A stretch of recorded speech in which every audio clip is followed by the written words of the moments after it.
So these two called to the centre of the ring, not too much between them in terms of weight. They're both weighing in well over the lightweight limit. This one, though, still described as lightweight. It'd be interesting to see what weight Pettitt decides to box at when he goes for titles, because when he started out, he was a super bantamweight, but he was 18 then, and he's 23 now. So Pettitt in the white, black and silver, boxing out of that southpaw stance. Scaife in the yellow and black, just circling away to his right-hand side. Nice straight left hand there from Pettitt early on, then goes down with a jab to the body.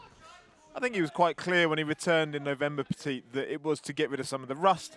It was to get rid of potentially some of the weight. And it'll be interesting to see tonight if we see a marked improvement. It's exactly the same opponent that he had back in November. So it's a great opportunity to show what he's progressed on since that. That's a good point. It's not ideal when you have opponents fall out late on and somebody comes in short notice, but it does give you that kind of yardstick. He's always been a good fighter from a boxing family. Lewis, his brother, finished now at 20 and 2. They still run together every now and again, but Lewis just doesn't get in the ring any longer. 28 and 3 as an amateur, box for England. Pettitt, so he's definitely looking to win titles as a pro. There's no doubt about that at all, but it's about getting his feet back under the table still, really, isn't it, as he switches orthodox. Yeah.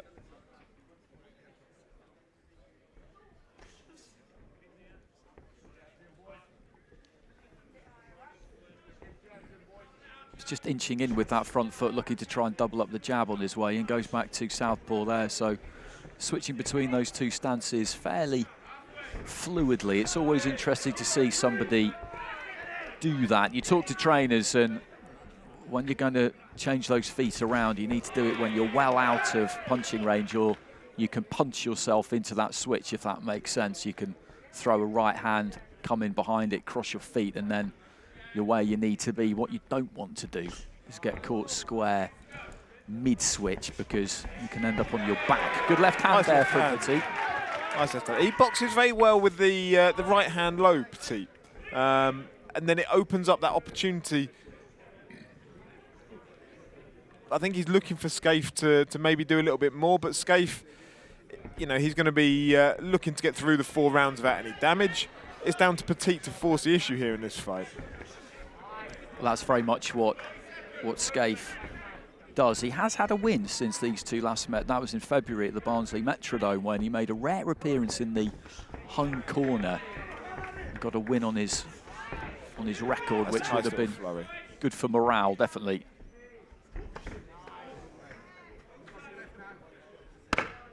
Nice left to the body, and then just pivoted off around that lead right foot. So final few seconds of round 1.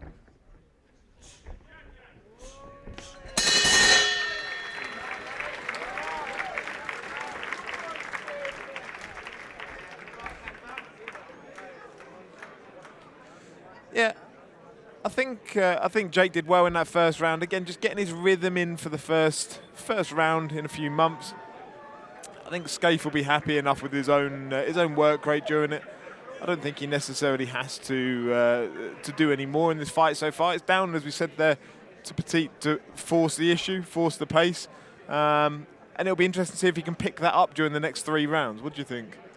And it's always hard, isn't it, when you're in this kind of contest? It depends on how ambitious Scaife is prepared to be, and if you've taken a fight at short notice and it's 4-3s, the answer is he might not be looking to be too expansive, except for maybe in that final round, and that makes unpicking that lock quite difficult. But he knows that, doesn't he, going into the fight? So what you don't want to do is go too crazy, too gung-ho, looking for a stoppage, which may well not be there. But again, we know he's got good skills. Scaife just trying to throw a left hook there. Every time he throws that jab, Pettitt, Scaife does look to try and throw that left hand. It's almost a warning shot, isn't it? So don't come into this range.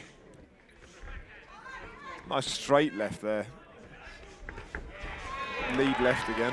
That was a good combination there from Pettitt. But if he can maybe trigger that left hook, almost feint with the jab, trigger the left hook, and then come over the top of it, then that could be a problem for Scaife. But he's He's covering up at the moment. What Pettitt did well there was led with the left jab, then the right hand jab, then the left hand into the body, and it was upping and downing with the arms for Scaife, causing him to have to think about it, because unless Pettitt makes him think about it, he's going to be very comfortable in there tonight. Just did the same thing again there, just jabbed up to the head and then went down to the body with the left hand, and you're absolutely right in what you say there. You've got to try and target the body. It's only 4 rounds, so that body work might not pay off to the extent that you need it to get a stoppage, but I think you just forget about that, go about your business, and whatever happens, happens. What I'm very impressed with actually about Pettitt is that he can punch and turn at the same time.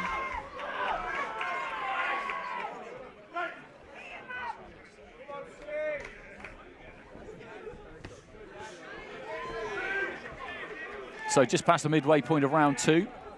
And kind of standing square there, Pettitt, maybe just trying to tempt Scaife a little bit. I don't think he's going to fall into that trap. He's got those gloves up, he's got his elbows tucked in, just trying to move that head a little bit. Pettitt looking to try and raid down to the body with the right. I'd like to see Pettitt look to open those angles up. They did it well there again, is that he moves mid-flow of his combination, and he'll spin off to the right-hand side as he does it. That was a good left hand, nice long backhand there from Pettitt, which got through. Scaife, though, took it well enough. Just the 1 stoppage in his 7 wins so far for Jake Pettitt. Nice left into the body. He's been in with some decent, durable guys. Almost a little shovel uppercut by Pettitt into the body. And again, spins him off to the right. I think Scaife maybe needs to start throwing that left hook more often to stop the common turning to the right-hand side. Again, he's done it there, Pettitt. If that left hook goes in from Scaife, then Pettitt may be less willing to spin to the right each time. Again, just backing him up towards that red corner. Then a left hand into the pit of the stomach there. Nice combination, and then just steps off. Final few seconds of round 2.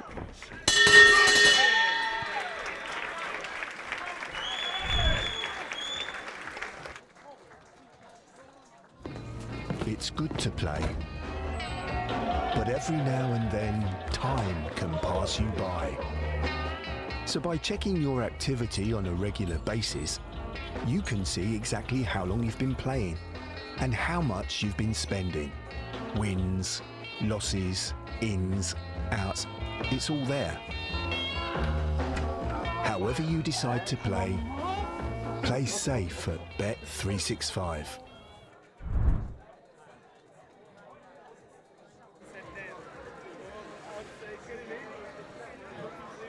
So this is our away corner fighter, Paul Scaife, but he's got an illustrious figure in the ring there with him, Josh Whale. Josh Whale with the words of advice, and that's great to see. Former British champion, that's yeah, great guy. Great bloke to have still around boxing. I remember being absolutely delighted when he finally got that British title. He worked so long, so hard for it. Some notable faces in the crowd, actually. Bradley Skeet, we were having a chat with earlier on. Kell Brook, I think, has just hoved into view away to the left-hand side of the room somewhere. Yeah, Kell's arrived. He looks in good spirits on the back of his Amir Khan win recently. Good work there. Good work by Jake on the ropes. Scaife's got away to the right-hand side. Just pushed him back and got him where he wanted, and then worked to the body, went up top, and he's putting his hands together nicely now. And Scaife just every now and again looks a touch disorganised. These combinations are the way forward. You can see that he's having problems with them. Yeah, I think Scaife's finding him harder to read now, isn't he? I think maybe Pettitt has found his rhythm a little bit in there.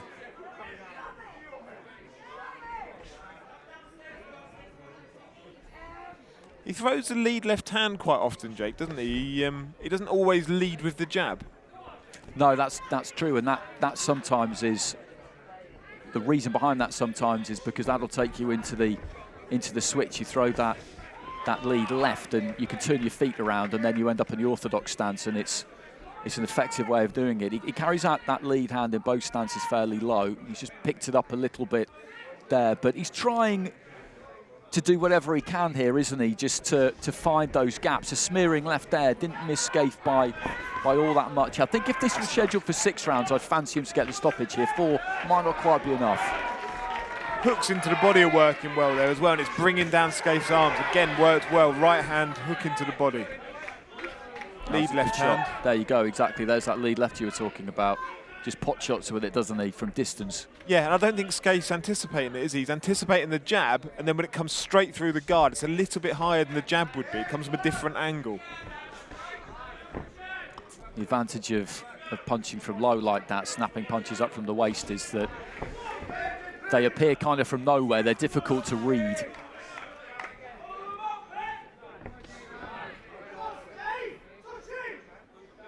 He's gone back into orthodox now as well, but he still throws it as a lead backhand. He's very confident, isn't he, in there? It's, I think Scaife's going to have to start working a little bit more himself to keep Pettitt off of him. There's very little coming back from him at the moment. There hasn't been much in this round at all, and I think he's feeling some of these body shots, to be honest, into the final 20 seconds or so of the third round, and that was a good right hand.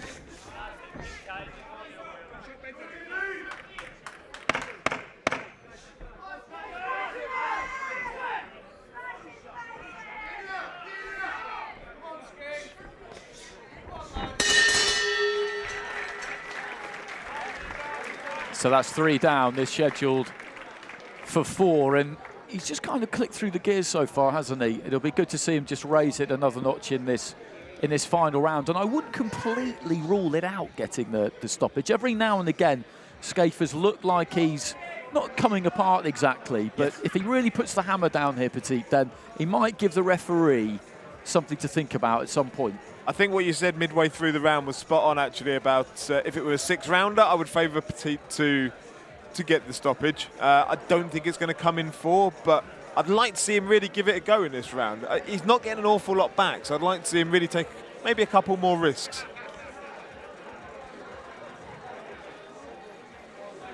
That's a good crowd inside the DoubleTree Hilton in Sheffield, packed.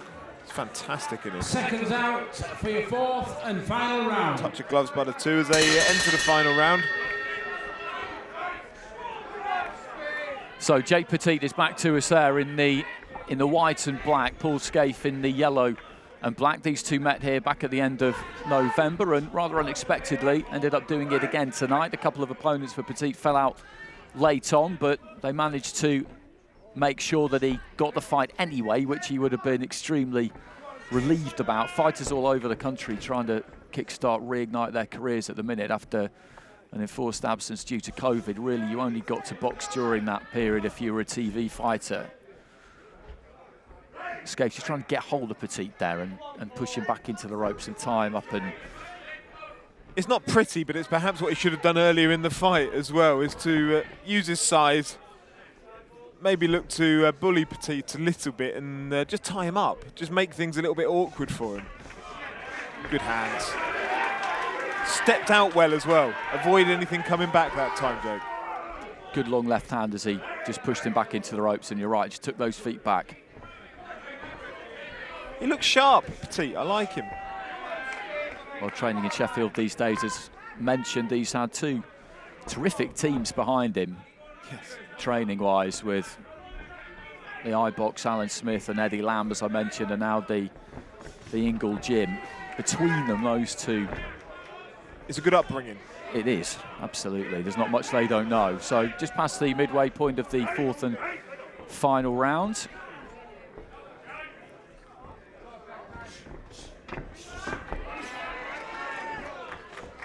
Second half of this fight, Pettitt hasn't spun off as much. Whether it's that he's happier to plant his feet. I think that's it. I think he's happy to set his feet and sink them in a bit more. I think he knows that nothing's really coming back from Scaife. I would be interested to see what weight he's going to try and settle at. Left hand there caught Scaife, but it was slightly off balance because, as I said, early in his career, he started at Super Bantam. You can see there, he weighed in at nearly 10.5 yesterday. There's plenty that can come off there. I'm not being too critical, but there is. Whether he'll settle at lightweight or maybe super feather, it's a question for him, really. But again, hopefully he's sees plenty of action this year, gets plenty of camp time in, to be able to get that into that fighting physique that hopefully he's capable of doing, because there's an awful lot in there that I think will come out over time with Pettitt. I'd like to see how far he can go. So final few seconds of this fourth and final round. There goes the clapper, and again just leading off with that left hand and then just spinning around and ending up behind Scaife, who stuck to it well here. Well, there goes the bell, touch of gloves between the two. Scaife did his job. Scaife was, and it wasn't just a question of being durable. He was teaching Pettitt, don't get too confident when you stand inside his kind of pocket. Throwing that left hook. Pettitt learned very quickly, get out of there. Don't hang around too often. Absolutely, absolutely. It was very much a worthwhile outing, and I'm sure that they will be looking to get him back out again as soon as they possibly can. And that was what he did well. He jabbed up to the head there from that quite low base and then went down to the body with the left hand and avoided the left hand coming back. So there's not really anything you can criticise too much in there. This was a second fight back after a really long time out. Yeah. Activity's the key now, isn't it?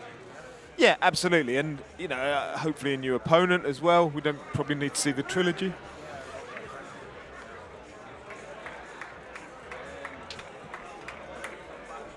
Ladies and gentlemen, after 4 rounds of boxing, your referee, Michael Alexander, scores the bout 40-36 in favour of your winner. Boxing out of the red corner, Jade Pettitt.